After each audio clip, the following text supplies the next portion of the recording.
চাইলেই কিন্তু আমি এই শাকগুলো ফেলে দিতে পারি, কিন্তু আসলে আমার কষ্ট লাগতেছে, টাকা দিয়ে কিনে আনছে। তো এখন কিন্তু সচরাচর শাকও পাওয়া যায় না শহরের বাড়িতে, বিশেষ করে যারা থাকে।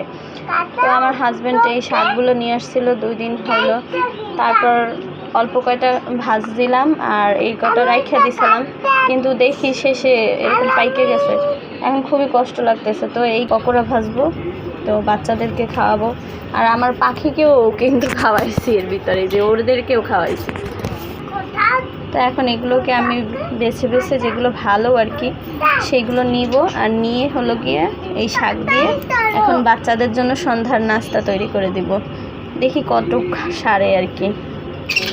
এই যে ভালো ভালো যেগুলো আর কি সেগুলো এখন বেছে নিব। আর এই তো দেখো, এগুলো হলো ফালানো গেছে, আর যতটুক পারছি ততটুক নিয়ে নিছি, মানে একদম সবই পেকে গেছে। এইটুকু দিতেছে, তাও অনেকগুলো। তো এইগুলো এখন আমি ধুয়ে ভালো করে তারপর কেটে নিচ্ছি। আর এখন দেখি বাসায় গিয়ে মানে ঘরের ভিতরে একটাও কাঁচামরিচ নাই। তো এখন দেখি গাছে লাগাইছিলাম, আর এগুলো হলো দীপ্তলুচি পাতা, যে এটা খুবই উপকারী একটা। দেখি কাঁচামরিচ হয়েছে, ও একটা হয়েছে, ফুল হয়েছে অনেকগুলো মাশাআল্লাহ। তো এটা নিয়ে নিলাম, আর আছে দেখি। আর দেখেন কি অবস্থা করছে আমার এই আলু গাছটারে, একদম ছাগল এসে খাই ফেলাইছে। এই পুঁই গাছটারও খাইছে।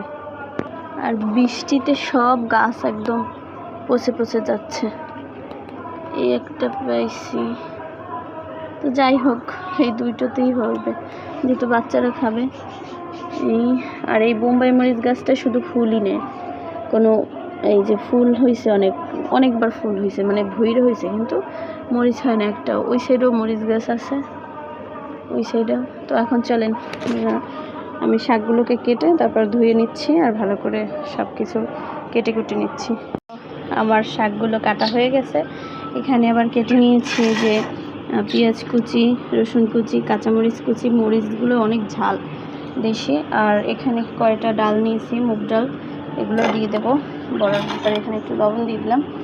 তো এখন আমি সব এগুলো দিয়ে দিচ্ছি।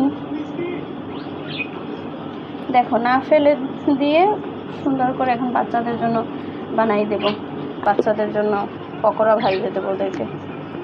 আর এখানে একটু ময়দা দিয়ে দিচ্ছি, যেহেতু আমার কাছে ফ্যাশন নাই, এখন একবার কাছে যা ছিল তাই দিয়ে আজকে রেসিপিটা বানাবো। তো এখানে একটু অল্প পরিমাণে হলুদ দিয়ে দেব, আর একটু মরিচের গুঁড়ো সামান্য, এরপর দিয়ে দিব পেঁয়াজ কুচি, রসুন কুচি, কাঁচামরিচ কুচি সব একসাথে নিয়ে নিলাম, দিয়ে দিব। এটা আমি ভালো করে মেখে নিব সব কিছু। তো মনে হয় একটু পানি দরকার আছে, কথা আছে না, বুদ্ধি থাকলে উপায় হয়। তো আমি সেটা কাজে লাগিয়ে ফেললাম। আসলে মহিলারা এরকমই, যে হাজব্যান্ডের টাকা বাঁচানোর জন্য কত কিছুই না ত্যাগ করে। হ্যাঁ, আমার ক্ষেত্রে না, শুধু সবার ক্ষেত্রে। তো এখন আমি এখানে ডালগুলোকে দিয়ে দিব। ডালগুলোকে বাটি নেই, সময়ও কম, আজান দিয়ে দিবে নামাজের টাইম। তো এখন আমি দিয়ে দিলাম ডালগুলো, একটু ভালো লাগবে, আস্তে আস্তে দিলে ভালো লাগবে। তো আর এখানে আমার দেখো ঘরে রান্না করা পুঁই শাকের ভিতরে আলু দিয়েছিলাম, তো সেই আলুগুলো দিয়ে দিব। আসলে সিদ্ধ আলুও নাই আর আলু নাই, তার কারণে এই রান্না করা আলুই দিয়ে দিলাম। এর ভিতরে যেন একটু আঠালো টাইপের হয়। তো এখন এটাকে আমি ভালো করে মেখে নেব চটকে চটকে। আর এই দেখো, তো আমার মাথাটা কিন্তু এরকম করে নিয়েছি, এরকম। তো এখন আমি এগুলোকে ভালো করে শেপ দিয়ে নিব, এরকম একটু হাত দিয়ে চ্যাপটা চ্যাপটা করে সবগুলো বানিয়ে একসাথে রেখে দেবো, যাতে ভাজার সুবিধা হবে। এভাবে করলে হবে কি, ভাজতে ভালো হবে। একসাথে সবগুলো তুমি নিয়ে তাড়াতাড়ি করে তেলের ভিতর দিতে পারবা। তো এখন এগুলোকে আমি এরকম সবগুলোকে একসাথে করে নিব। এই যে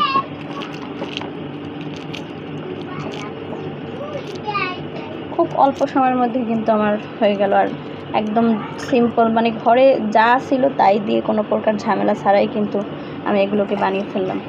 তো আমি এরকম করে সবগুলো করে নিচ্ছি। কত সুন্দর করে আমি একদম এগুলোকে বানিয়ে নিলাম। এখন এগুলোকে একসাথে ভেজে নিব। তো চলো শুরু করি। এখন ভাজতে যাব। আজকে একটা বোকামি করে ফেলছি, মানে এটার ভিতরে পানি ছিল, তার ভিতরে আবার তেল দিয়ে দিয়েছেন, ঠাস ঠাস ফাটতেছে। আমি ভয় পেয়ে আবার মেইন সুইচ অফ করে দিছি। তেল গরম হয়ে গেছে।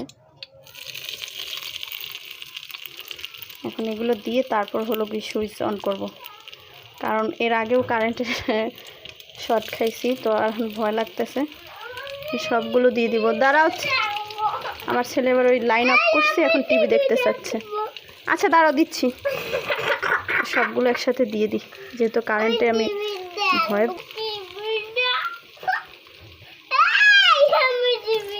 দাঁড়া বাবা, দেখছেন বাচ্চাদের বোঝানো দায়।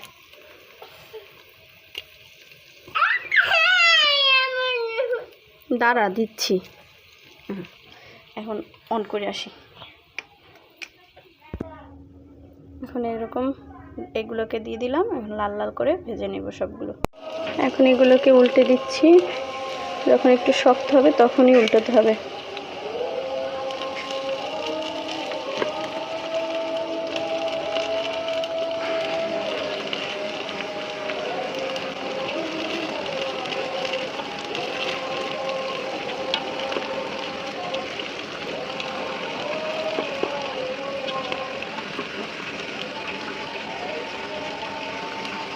সবগুলো উল্টানো হয়ে গেছে। এখন এগুলোকে এই পিঠে ভেজে নেব।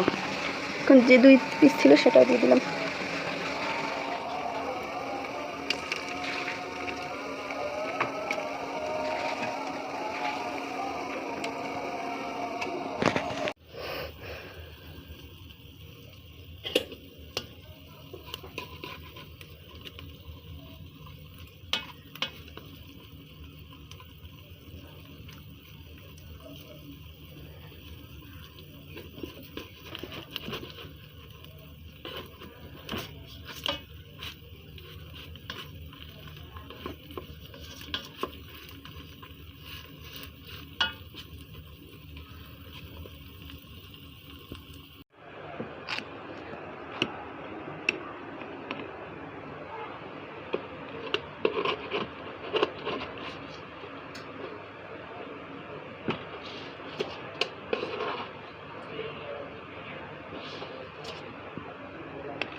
দেখো তো কেমন হয়েছে।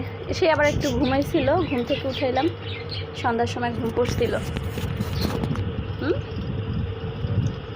ভাল লাগছে। এটা কি দিয়ে বানাইছি বলো তো? কোন শাকগুলো জানো? তোমার বাবা যে শাকগুলো আনছিল না, ওইটা। বাবা কেমন হয়েছে? এই যে ঘুমা। আচ্ছা, সেও এখন উঠে গেছে। আমি তাহলে খাই। কেমন লাগছে? মজা লাগছে? তোমার কেমন লাগছে? খাও, একটা খাইয়ে দেখাও। বাজারের থেকে মজা না? বাজারে আসলে ওদেরকে বাজারেরটা খুব কমই খাওয়াই, বাসায় এগুলো বানাই দিই। ওরা একদম ধরেন ঘরোয়া মশলা বা কোনো মশলাই দেয়নি, কিন্তু একদম সিম্পল শাক, আলু, ডাল সব কিছুরই কিন্তু পুষ্টি পাইছে। আর বাজারেরটাই অনেক অনেক মজা হয়েছে। তো আজকে এই পর্যন্তই।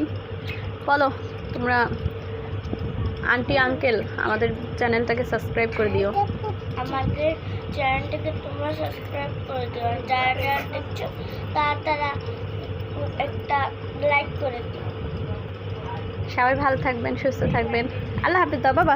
আল্লাহ হাফেজ। হাফেজ। আমাকে একটু দাও।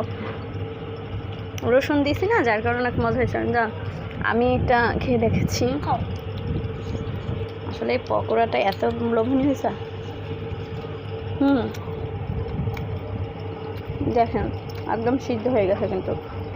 আর এই যে ডালটা দেওয়ার কারণে মচমচ শব্দ হচ্ছে।